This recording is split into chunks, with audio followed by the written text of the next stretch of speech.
अब वो बेतकल्लुफ दोस्त हैं और आप सुनेंगे इसके अंदर कि उन्होंने वो किस कदर मेरे बेतकल्लुफ दोस्त हैं। आज की महफिल तो आपके लिए अर्ज करता हूँ कि आपके दोस्त डॉक्टर हैं, आपके जितने डॉक्टर दोस्त हैं वो मेरे भी दोस्त डॉक्टर हैं सर। मैं सिर्फ पीएचडी हूँ, लेकिन ये लोग MBBS MA क्या मुख्तलिफ किस्म के हैं तमाम। इसलिए कि डॉक्टर MA नईम हमारे फैमिली डॉक्टर हैं, हमारी तमाम बीवियां और उनके और हमारे तमाम बच्चे। वो भी लाए ना साहब, हमारी बीवियां और उनके और हमारे तमाम बच्चे इन्हीं से इलाज करवाते हैं। वो हमसे फीस नहीं लेते, दुआएं लेते हैं। ऐसा लगता है कि डॉक्टर साहब का मिजाज ही नेकी, भलाई और हमदर्दी से भुना है। उनके तबे शरीफ में सब्र और तहम्मुल अपनी आखिरी हदों में पाया जाता है। जाहिरी और बातिनी तकालीफ का डॉक्टर साहब ने जिस मर्दानगी से मुकाबला किया है वो गोया अपनी मिसाल आ। बैल मुझे मार के वो इस दर्जा कायल हैं कि लोग अपने गुमशुदा बैलों को भी उनके यहाँ ढूंढने चले जाते हैं। एक दुनिया जिन अशखास की गुफ्तगू समझने से हासिल होती है, वो उन लोगों की बातों को भी न सिर्फ खुद समझ लेते हैं बल्कि दूसरों को समझाने का मलिका रखते हैं। जो लोग हकले और तोतले होते हैं, उनकी बातों को तो वो चुटकी बजाते सुन और समझ लिया करते हैं। कई अशखास की गुफ्तगू सुन लेने के बाद हमने उसे समझने के लिए डॉक्टर साहब से रुजू किया है। एक ज़ईफ आदमी जिसका दहाना दांतों से मुबर्रा और दूर तक लटके हुए होंठ मसूड़ों से नबरदार और शिद्दत ज़ौफ़ के सबब ज़बान आती आप अंदर बाहर हो जाया करती थी।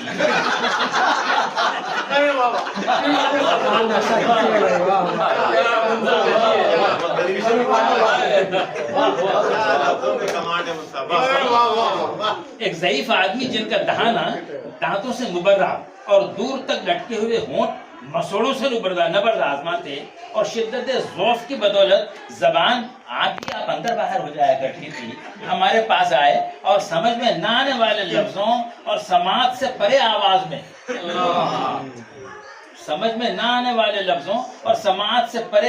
में बहुत देर तक हमसे गुफ्तगू करते रहे। हम अक्सर समझ में न आने के बावजूद लोगों से कुछ यूं डील करते हैं गोया सब समझ आए।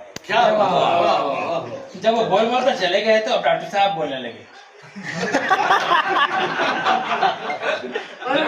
चले गए तो अब डॉक्टर साहब बोलने लगे। पूछा डॉक्टर साहब आपने समझा भी है कि उन्होंने आपसे क्या कहा?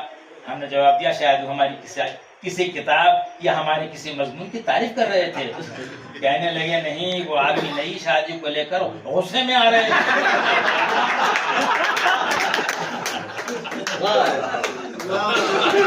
आपकी नई शादी को लेकर गुस्से में आ रहे थे। बूढ़ा कह रहा था कि अब आप ज़ईफ हो गए हैं, जवानों के चोंचले छोड़ें और शराफत जिंदगी गुजारें। ये सुनकर हम सोचने लगे कि ये डॉक्टर साहब से हाथ धो लिया जाए और यूं भी हर मेराज तलज़्ज़ुज़ के लिए सब्र वो इंसान नागुज़ीर होता है।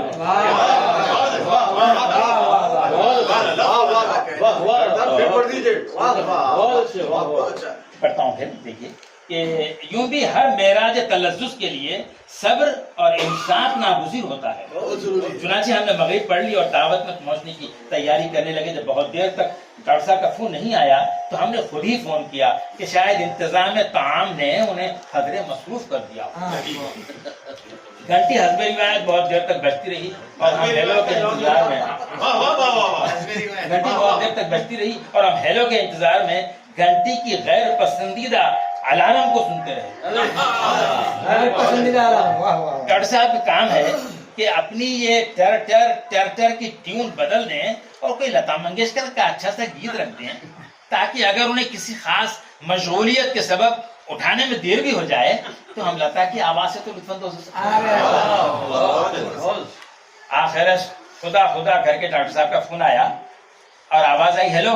हमने कहा डॉक्टर साहब हम अब्बास तकी हैं। आवाज आई कहिए डॉक्टर साहब कैसे याद किया?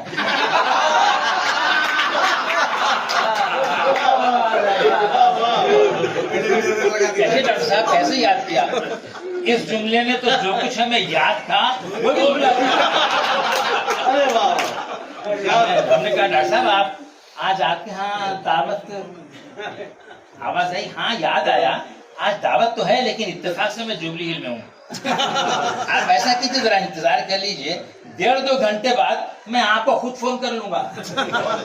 फिर उसके बाद वाकई चरागों में रोशनी,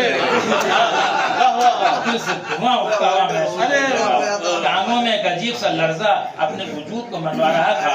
उमंग जवाब दे चुकी थी, दोपहर का खाना नहीं खाया था और किस्मत से नाश्ता भी बखदर बादाम हुआ था। बेगम ने कहा तुम खदरे निढाल हो गए हो। बेगम ने कहा तुम खदरे निढाल हो गए हो, नमाज इशा भी शरई उज़्र के बगैर ज़ईफों की तरह बैठकर अदा किए हो, आंखों में भूख के सबब आवारगी सी पैदा हो गई। जरा अपना ख्याल करो, डॉक्टर साहब की दावत का ख्याल दिल से निकाल दो और दाल रोटी से फिर कहने लगी जरा आईना देखो, मुंह निकल आया है, थूथनी लटक गई है, हाथ पांव ढीले पड़ गए हैं, एक ही दिन में अलिफ से वाऊ हो गए।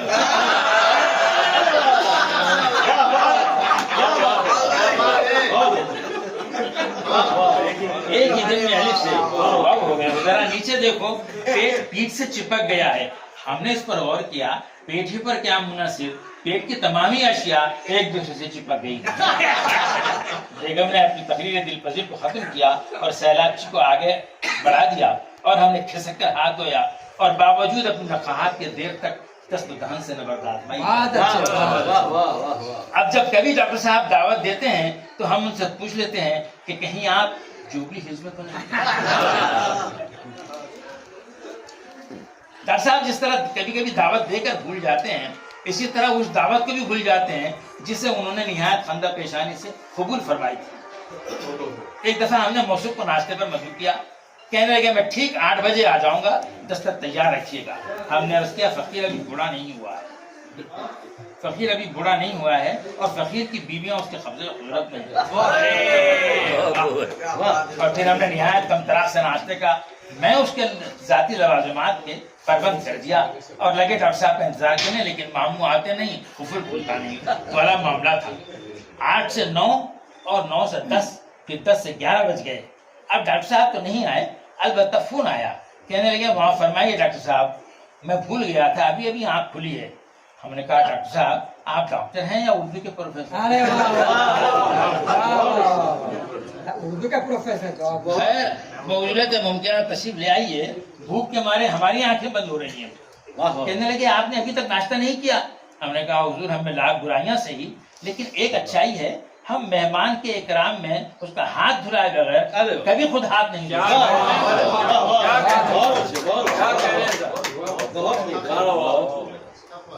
सैयदजादे हैं और फिर नजीबुत्तरफैन लगा हुआ है, खिचड़ी तैयार है जो किसी जमाने में गर्म थी, तिल का खट्टा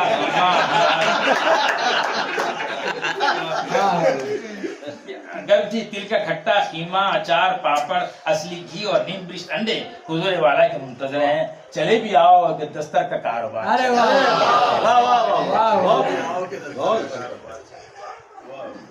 डॉक्टर साहब एक लतीफा साहब और बजरा संग आदमी है। एक दफा हम दोनों चाय पीने के लिए होटल में गए, अभी बैठे ही थे कि लड़का सफाई करता हुआ हमारे करीब पहुंचा, कहने लगे जरा टांगे उठा ले।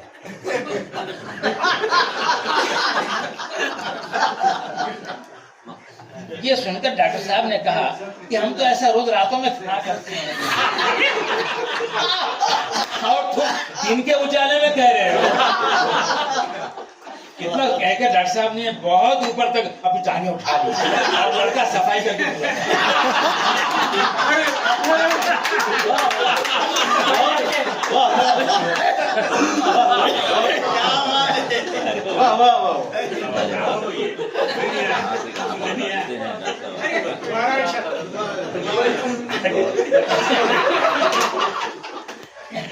डॉक्टर साहब शादियां अच्छी बातें होती हैं, दोबारा सुनना चाहते हैं।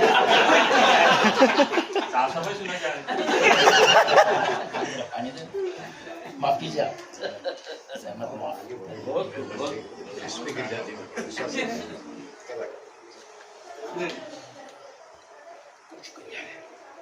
बेटे थोड़ा पानी डाले उसमें, क्योंकि जरूरत पड़ेगी।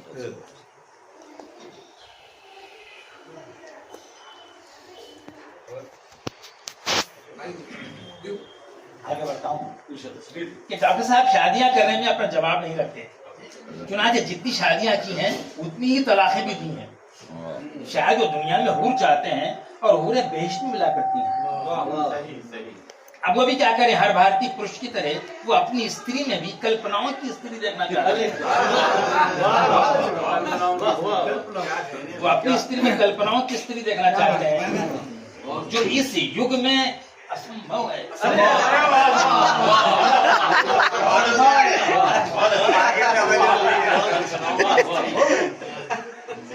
यदि कल्पनाओं की स्त्री तो केवल स्वर्ग ही में प्राप्त होगी।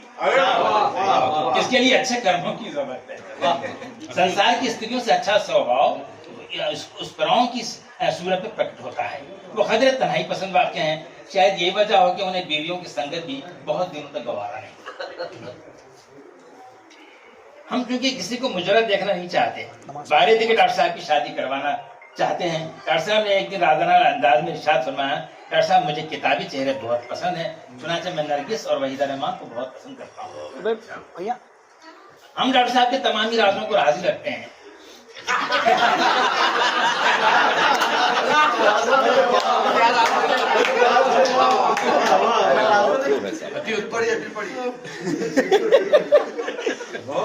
डॉक्टर साहब ने एक दिन राजदाराना अंदाज में इरशाद फरमाया कि डॉक्टर साहब मुझे किताबी चेहरे बहुत पसंद है, चुनाचे मैं नरगिस और वहीदा रहमान को बहुत पसंद करता हूँ। हम डॉक्टर साहब के तमाम राजों ही को राजी रखते हैं। कह दिया कि डॉक्टर साहब हमें आफताबी चेहरे बहुत पसंद है, इसलिए हम मधुबाला और विजंतीमाला को बहुत चुनाच जब भी डॉक्टर साहब के लिए किसी खातून का इंतखाब करते हैं, इत्तेफाकन वो आफताबी चेहरा रखती है।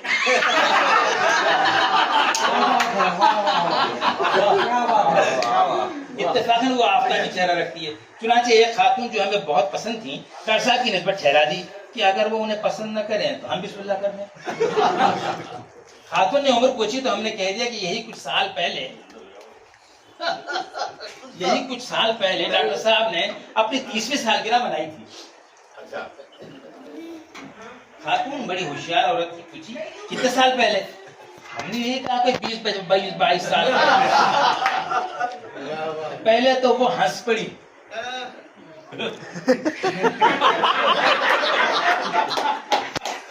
पहले तो वो हंस पड़ी और हंसने के साथ ही उनका चौड़ा सामने खिसक आया।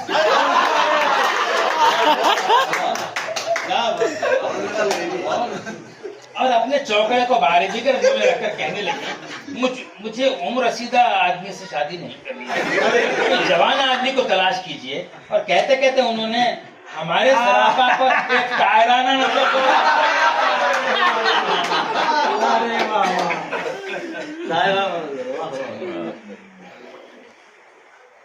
डॉक्टर साहब को तन्हा सोने की आदत है और हम तन्हा नहीं सो सकते, किसी न किसी को बाजू होना ही चाहिए। पेरिस के सफर को हमने महज वजह से टाल दिया था कि हमने होटल के कमरे में तन्हा रातें गुजारनी थी। हम पेरिस में भी तन्हा रातें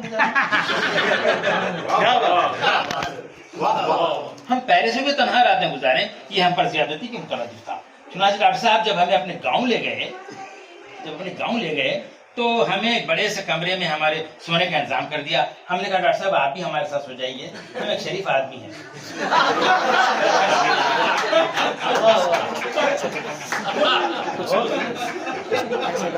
डॉक्टर साहब आप भी हमारे साथ सो जाइए, हम एक शरीफ आदमी हैं, नींद में हमें चलने की आदत है न लौटने की।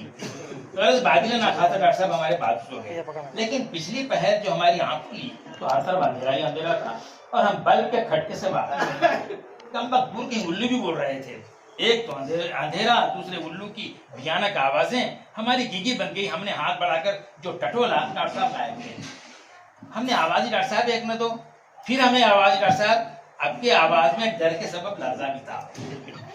फिर एक न दो, तीसरी बार हमने सारी हिम्मत को यकजा करके आवाज दी, डॉक्टर साहब। आवाज आई, हाँ डॉक्टर साहब। मैं पूछ रहा आप कहाँ हैं? आवाज आई, आप मैं इधर हूँ।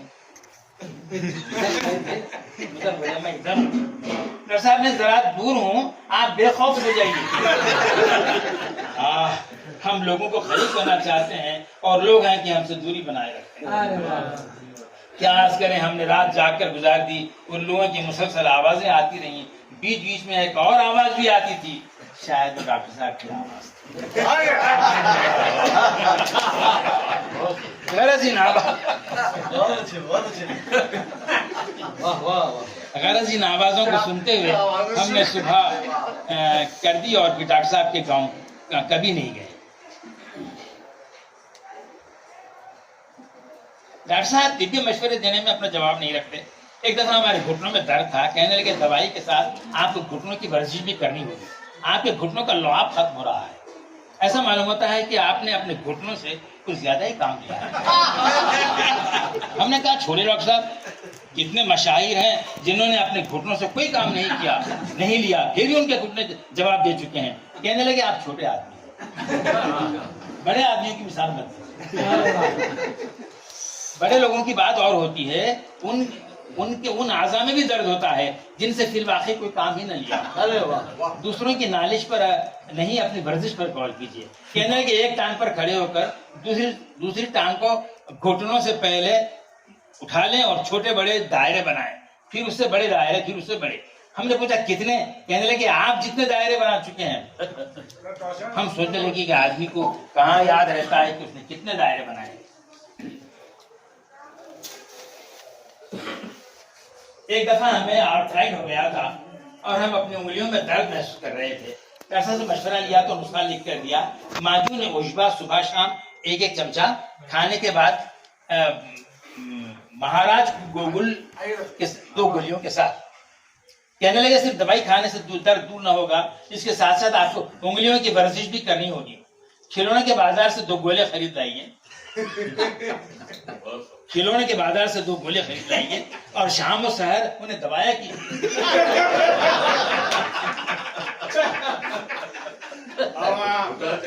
कुछ दिनों बाद मुलाकात हुई तो पूछा गोले दबा रहे हो? हमने कहा डॉक्टर साहब मैं तिब्बी वर्जिश का नेमुल बदल तलाश कर रहा हूँ।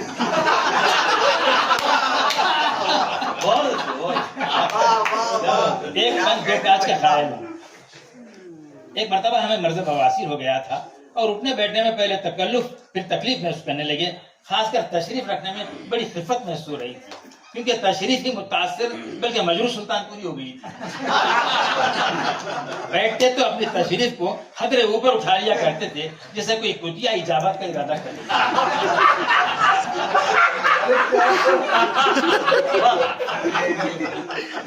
हम उखड़ों बैठने में अपनी और अपनी तशरीफ दोनों की आफियत महसूस करते थे।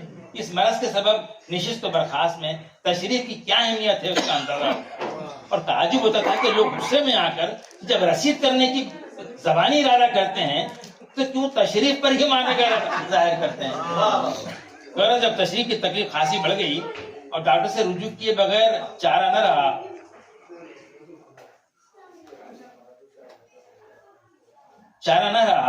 तो हमने डॉक्टर नईम से रुजू किया। कैफियत सुनकर कहने लगे मुझे जाए वारदात का मुशाहिदा करना है। मैं ज़बानी जमा खर्च का आदमी नहीं हूँ। और फिर दिलासा दिया कि बवासीर उमूमन ज़हीन और फतीन मर्दों को हुआ करती है, डरने की कोई बात नहीं। इस बीमारी से रंगीन तबाहे ज्यादा मुतासिर होते हैं। हमने अपनी तशरीफ को वाक़ करने में पेश किया तो कहने लगे ओम प्रकाश ने फिल्म आपकी परछाइयां में क्या कहा था, यारों से माल और हकीम से हाल नहीं छुपा। हमने शर्माते और लजाते हुए मुस्तज़ाद ये वादा लेते हुए कि वो हमारे अहवाल निजी से किसी को खबरदार नहीं करेंगे, अपने चांद से मुखड़े पर से चादर हटाई। उसी वक्त किसी के घर में फिर इंसान जाग उठा कर गीत बज उठा, चांद सा मुखड़ा क्यों शर्माया, आंख मिली और दिल गड़बड़ाया।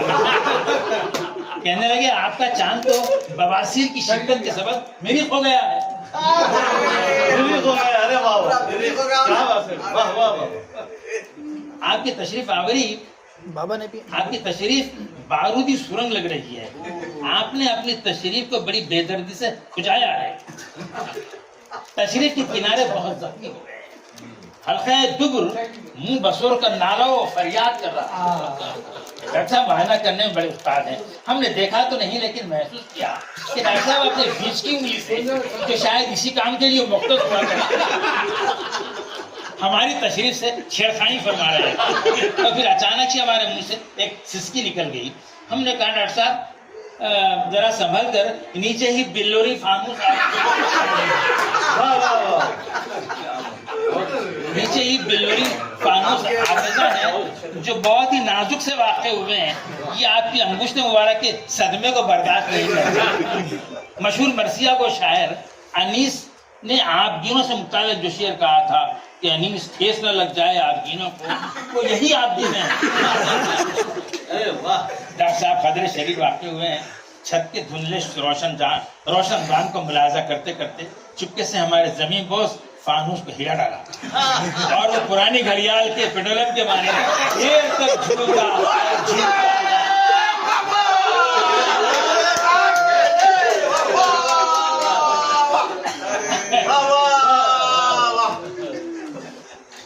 फानूस जहांदीदा उम्र की ज्यादती इसके साथ फानूस जहांदीदा उम्र की ज्यादती के साथ जमी बोस होने लगता है और आखिरश नहत शाकुर में व सरबर जमी का मफहूम अदा करने लगता है।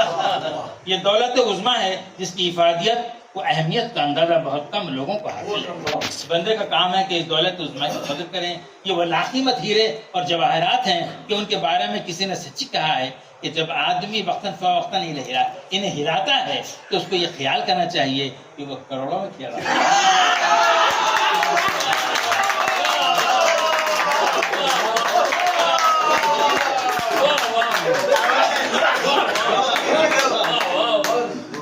वाक़या ये है कि अगर ये ना हो तो करोड़ों बेकार। वाक़या ये है कि ये ना हो तो करोड़ों बेकार है। हमने फकीरों के पास भी करोड़ों की ये दौलत है। ये वो बात है, अब आखिर उम्र में तो बादशाह गोशा नशीन हो जाता है और ये वज़राए किराम आपे से बाहर होकर बहुत दूर तक झूम झूम कर मशरिक़ और मगरिब में राज करते रहते हैं। हम कोई जवान आदमी तो थे नहीं कि हमारे फानूस मानिंद गुल्लर शाख गुल से चिपके हुए हों। पर मैं मालूम होता है कि आप अपने फानूस की बहुत दिन हुए खबर नहीं ली। आपके फानूस जालों से अटके हमने सर्रिगू हालत में फिल बदी ये शेर पढ़ दिया, मेरे फानूस पे जालों के इजाफे को न दे, मेरे मजमून को पढ़, मेरे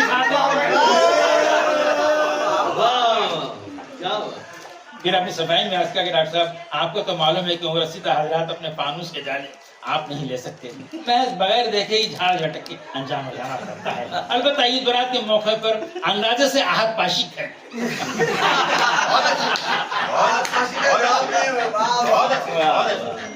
हकायक है ये, अंदाजे से आहत पाशी करके उन्हें चमका लिया करते हैं। अब हमें उनके चमकाने का शौक भी नहीं रहा। तो एक दफा अंदाजे की गलती के सबब चरपटे लग गए थे, जिसके सबब हमने उन्हें उन्हीं के हाल पर रहने दिया। फिर हमने डॉक्टर साहब को समझाया कि गुज़िश्ता कामयाब हुकूमतों के नुफूश और हुक्मरानों के आसार कदीमा है। हुकूमत भी पुरानी हवेलियों की निगहदाश्त से हाथ उठा लिया करती है और उन्हें हालात के रहम और करम पर छोड़ दिया करती है। आइए आरिफ भाई आइए। अस्सलाम वालेकुम। ये बवासीर भी अजीब मर्ज है, अच्छे अच्छों को सरनिगू कर देता है। तशरीफ को मुलाहिजा फरमाते हुए डॉक्टर साहब ने कहा कि आपने हवा से तहसील कुव्वत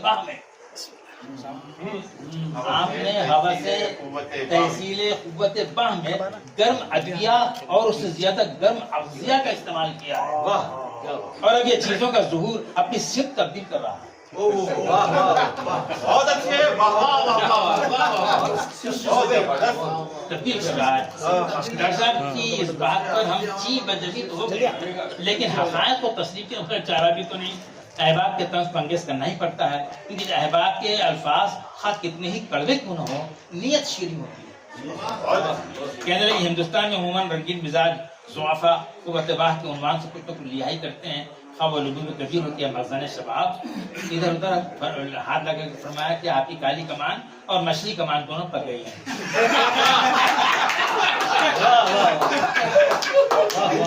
मछली कमान दोनों पक गई हैं। अब आप तक धिना दिन को खैरबाद कहते हुए कह दीजिए और बल्कि ताथैया से भी परहेज कीजिए, क्योंकि ताथैया की तमहीद मांग तक दिन तक पहुंचा दिया करते वाह वाह सही क्योंकि तातैया की तमीज मांग तक दिन तक पहुंचा दिया करती है। और आप इतने आला ज़र्फ और शकीब तबाह कहाँ, शकीब तबाह कहाँ कि तातैया फरमाएं और तक दिन के दायरे में दाखिल ना हो। आप शरीफ लोगों पर अपना कलम उठाकर अनजान नहीं होते, बल्कि शरीफ लोगों को कैफर किरदार बल्कि कैफर आदात और अतवार तक पहुंचा कर दम लिया करते हैं। तो कहाँ आप खामा तकसीम उठाकर हासिल तकसीम से गुरेज फरमाएं। क्या वाह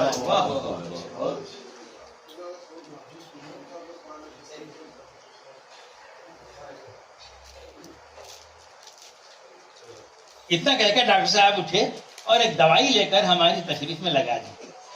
दवाई क्या लगाई, हमारे मुंह से अल्फाज कम और हवा ज्यादा खारिज होने लगी। हमने राहदाराना लहजे में पूछा कि डॉक्टर साहब कहीं आपने दवा की बजाय गिरिस क्योंकि उम्मन कुत्तों का भौंकना बंद करने के लिए उनकी तशरीफ में शरीफ लोग ग्रीस लगा दिया करते हैं। और जब तशरीफ में ग्रीस लगाई जाती है तो इंसान हो या कुत्ता भौंकता कम है और हवा ज्यादा खारिज करता है। ये एक लतीफा जो डॉक्टर साहब सुनाया था वो सुनाता हूँ कि डॉक्टर साहब हमारी बवासीर का मुआयना फरमा रहे थे तो हस्ब रिवायत एक लतीफा सुनाया कि एक डॉक्टर बवासीर के मरीज को दवाई लगाता रहा और जब 2-3 दिन हो गए तो डॉक्टर ने मरीज के हाथ में दवाई पकड़ा दी और कहा घर में जाकर किसी से लगवा ली। जाहिर है कि अब वहां तक बीवी के अलावा किसका हाथ जा सकता है।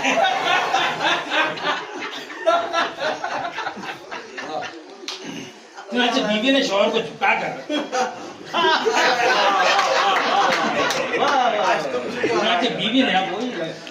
बीवी ने शौहर को झुकाकर एक कांधे पर हाथ रखा और दूसरे हाथ से दवाई लगा दी। मरीज ने ताज्जुब से कहा कि डॉक्टर साहब तो दोनों हाथों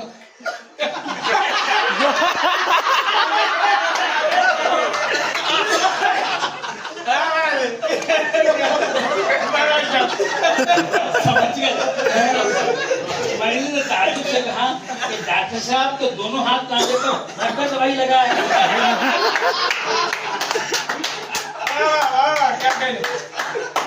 हम इस लतीफे को तो ज्यादा समझ में नहीं आया, बहुत हंस पड़े। दर्शन ने कहा कि आप इस तरह हंसते रहिए, मुझे मायने में आसानी हो। हाँ, कहने लगे कि एक फाहा भी रखा और कहने लगे ये मर्ज उन लोगों को होता है जो बैठकर मुसलसल काम करते हैं। आप भी बैठकर मुसलसल लिखते हैं, इसलिए आपको बवासीर हो गई है। क्या मिलता है आपको ये लिखने लिखाने से? अखबार वाले कुछ देते हैं? हमने कहा नहीं। रिसालों के मुदीरान कुछ अता फरमाते हैं? हमने कहा नहीं। जिन किताबों पर बैठ कर आप तफसीर फरमाते हैं क्या वो लोग कुछ देते हैं? हमने कहा नहीं। कहने लगा तो फिर आप लिखते क्यों हैं? हमने कहा डॉक्टर साहब हमें शौक है। कहने लगे आपको शौक नहीं, चूल है।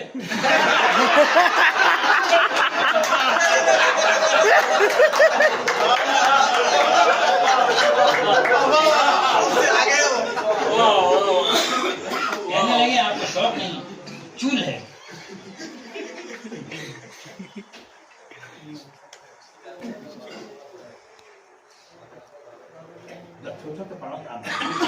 डॉक्टर साहब ने जब हमें सूरत दुब्र के ताल्लुक से इत्तला दी कि बवासीर के सबब को अपनी फितरी शक्ल को फरोगुजाश करते हुए हिप्पो के मुंह की तरफ फैल गई है, तो हमें भी शौक दीदार करना गया है। क्योंकि आदमी भले ही दूसरे के थोड़ी फुंसी छाले ददोड़े बागरे घुटली खुरपुरी वो कुरु गड्ढे नासूर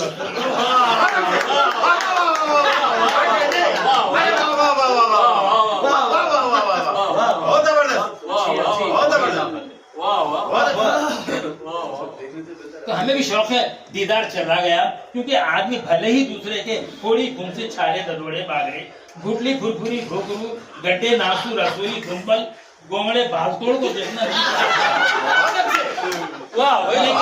लेकिन अपने थोड़ी फुंसी को अपनी आंखों से देखता है और घिर नहीं करता। लेकिन हम देखें तो कैसे देखें? तशरीफ पे चेहरा तो नहीं कि आईना लिया और देख लिया। ऐसा मशवरा दिया कि आप आईने में बहुत देर तक अपनी तशरीफ को नहीं देख सकते, नहीं देख सकते, क्योंकि इस उम्र में आप बहुत देर तक अपनी मुबारक टांगों को अपने सीने से लगाकर नहीं रख सकते, जबकि आपके हाथ में आईना भी हो। इसलिए बेहतर है कि अगर दीदार दुब्र का इतना ही शौक है तो अपने मोबाइल से तस्वीर। डॉक्टर साहब ने आज तक हमें जितने मशवरे दिए हैं वो सब का सब माकूल थे और हम उन पर कारगर साबित हुए। लुंगी एक ऐसा लिबास है जिसे उतारने की शऊरी जरूरत महसूस नहीं होती, टांगे ऊपर होते ही वो आप उतर जाती है। हमने अपनी सारी हिम्मत पे इल्जा किया और टांगे उठाकर पेट से लगा लिया और सोचने लगे कि हम थोड़ी देर ऐसी नामाकूल हालत में नहीं रह सकते। शरीफ खवातीन का हक है जो ऐसी हालत में मनाजिल उज़्मा पर अरे वाह वाह वाह, अरे वाह मनाजिल उज़्मा को बहुत अच्छे, बहुत हमने अपने मोबाइल से फोटो ली, लेकिन हमें कुछ समझ में नहीं आ रहा था कि तशरीफ किधर है। अलबत्ता हमने जो तस्वीर देखी उसमें हमने देखा कि कुछ अजीब व गरीब एक ब्लैक होल नजर आ रहा था। एक ब्लैक होल नजर आ रहा था। हमने घूरा भी कि उसमें कुछ नजर आए, लेकिन वो नजर नहीं आया। और फिर हर दफतन हमारा वोट जाता रहा। खुद को राव रंबा और खांसी मियाँ समझने वाला भी इतना मजबूर हो जाता है, हमें इसका अंदाजा नहीं था। खुदा शाद खुर्रम रखे। डॉक्टर साहब ने इलाज कुछ ऐसा किया कि चंद ही दिनों में बवासीर जाती रही। हमने बवासीर की कुल्लो खलासी की मसरत में डॉक्टर साहब का पेड़ खिलाए और पेड़ों ही को फीस मुतसद्दिक कर दिया।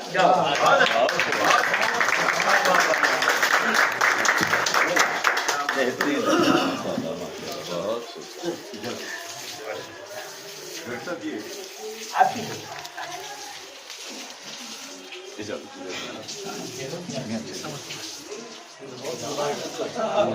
फोटो भेजा अच्छा